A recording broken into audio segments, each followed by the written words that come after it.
Thanks, Rory. Now, the Boris-backing Conservative Democratic organisation is holding its first conference today in Bournemouth. Lord Cruddas, Priti Patel and Jacob Rees-Mogg are amongst those who will be giving key speeches throughout the day, and we're pleased to be joined now by Andrea Jenkyns, Conservative MP for Morley and Outwood, who will also be singing at the conference, I understand. Andrea, which will certainly be a highlight. It'll be better than what you hear on Eurovision tonight, that's certainly for sure. People might not know that Andrea was an opera singer. Absolutely, professional singer, and very good she is too. Now, Andrea, can you just let us know, and our viewers know, what's the purpose of the Conservative Democratic organisation? Because to people from the outside, it seems like an organisation that hasn't reconciled itself to the fact that Boris Johnson's no longer Prime Minister, wants to undermine Rishi Sunak at every opportunity and replace him with Boris Johnson again. Is that a fair analysis of what the Conservative Democratic organisation is? Not really, Phil. And hi, Esther. It's good to speak to you both.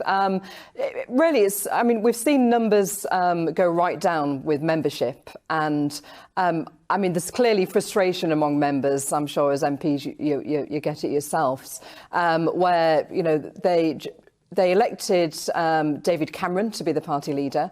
They didn't get a vote over Theresa May. It was MPs who decided. They finally got a vote to vote for Boris. Then they voted for Liz, and the MPs ousted those two. So clearly members are going to be frustrated. But it actually goes beyond that. This is about re-engaging members.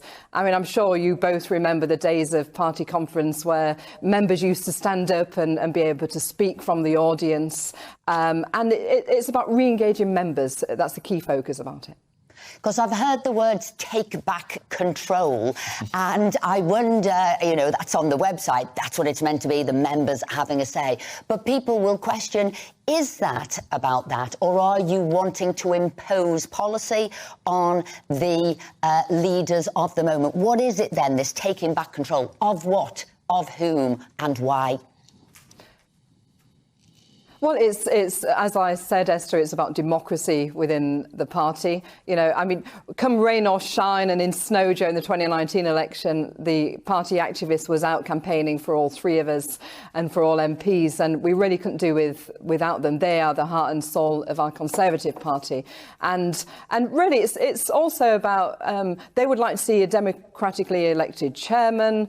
They would also like to see that members are also at the heart of the party, which I think they should be. I mean, when Rishi Sunak took over, I think the Conservative Party were about over 30 points behind in the opinion polls. It's now around about 15 or so. Do you think that's good progress? Do you think Rishi Sunak's doing a good job, or would you like to see him replaced by Boris Johnson again? I mean, if we look when Boris was first ousted, the figures are not that different to where Rishi is now. Some weeks it was slightly better. I mean, look, I'm a big advocate of democracy. This is why I fought so hard for Brexit, and we saw so many people in Parliament cross-party trying to thwart that. And I think that it was wrong what MPs did to oust the two leaders who the party members voted for. So that's a personal opinion of mine. Andrea Jenkyns, I want to thank you very much for joining us this morning. I also think this reconnection with the public is vital for all political parties. That's what it's about. It's about serving the public. And I wish you well. Say, what are you singing? What actually will you be singing later? I know it's a gala dinner. Are you singing at that? Well, I'm going to open the conference singing God Save the King. I've had a sore throat all week, so I've been on throat lozenges, Esther. So, and I've got my little Clifford with me, who'll be in the audience, which would be really lovely, having Mummy and Clifford time this weekend as well. Oh, well, thank you for joining us. Watch out for that throat. Good luck. Thank you. Now, interestingly...